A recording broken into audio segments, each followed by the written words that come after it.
apa alasanmu yang membuat kami bakal nerima kamu untuk bisa jadi calon mahasiswa di Fakultas Ekonomi dan Bisnis? Basri bingung ngejawabnya. Keluar satu kalimat dari mulutnya, saya hafal 1 juz Al-Quran, Pak. Saya diundang di Universitas Tanjung Pura, Pontianak, Kalimantan Barat. Ngajar ngafal Al-Quran, semudah tersenyum. Tapi ini universitas bukan UIN, Universitas Tanjung Pura, Fakultas Ekonomi dan Bisnis.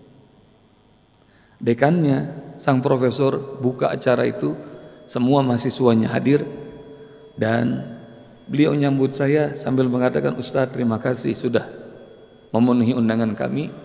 Dan di Fakultas Ekonomi dan Bisnis ini, buat mahasiswa-mahasiswi yang muslim, kami perintahkan untuk menghafal Al-Quran.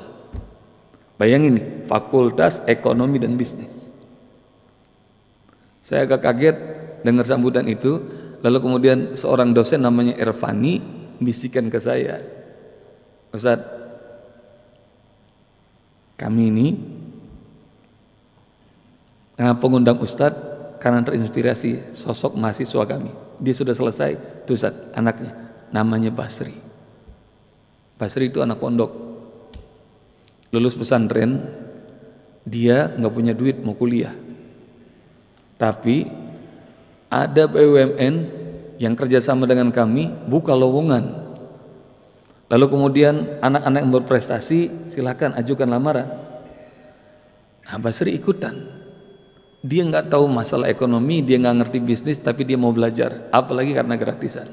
Antum tahu hotel rahmati Allah, begitu dites oleh komite beberapa orang nih yang ngetes, Basri sialnya ketemu sama ketua komitenya.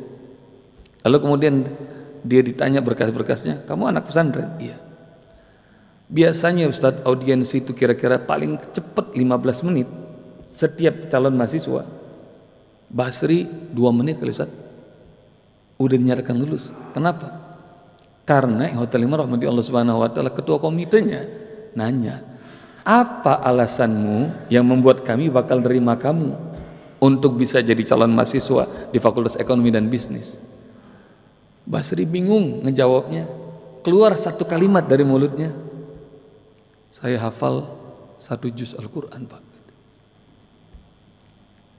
Saya hafal 1 juz Al-Quran, Pak.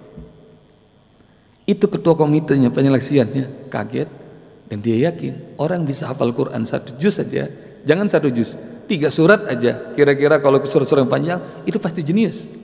Dan Anda tahu hotel yang rahmati Allah, langsung tuh ACC, dia dinyatakan lulus. Waktu kami terima berkasnya, kami bingung, ini anak pesantren nggak punya basis pelajaran ekonomi, bukan lulusan SMK, gimana bisa?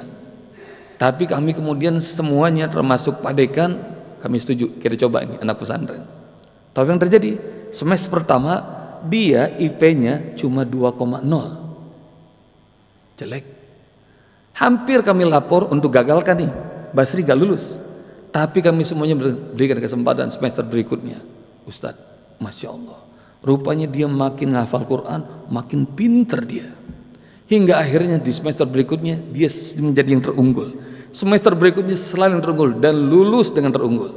Lebih dahsyatnya lagi, dia jadi model, role model buat semua mahasiswa. Belum lagi dia lulus, dia sudah punya bisnis rental mobil, Ustaz. Beberapa belas mobil dia sudah punya. Dan dahsyatnya lagi, sekarang kita punya pojok tahfizul Quran di Fakultas Ekonomi Bisnis ini.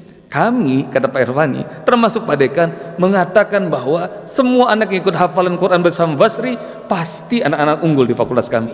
Karena itu kami minta semuanya mahasiswa-mahasiswa muslim hafalkan Al-Quran. Hotel iman. Jadi semua yang melekat Al-Quran pada dirinya pasti Allah muliakan. Karena itu, yuk sama-sama saya ajak antum semuanya dapatkan core, inti kemenangan di bulan Ramadan. Apa itu? Al-Quran. Semoga Allah Subhanahu wa ta'ala jadikan kita semuanya menjadi hamba Allah yang beriman dan semoga Allah Subhanahu wa taala panjangkan usia kita sampai bulan Ramadan dan jadikan kita menjadi pemenang di bulan Ramadan. Rabbana taqabbal minna innaka antas samiul alim wa tub alaina innaka antat tawwabur rahim. Rabbana atina fid dunya hasanah wa fil akhirati hasanatan wa qina adzabannar.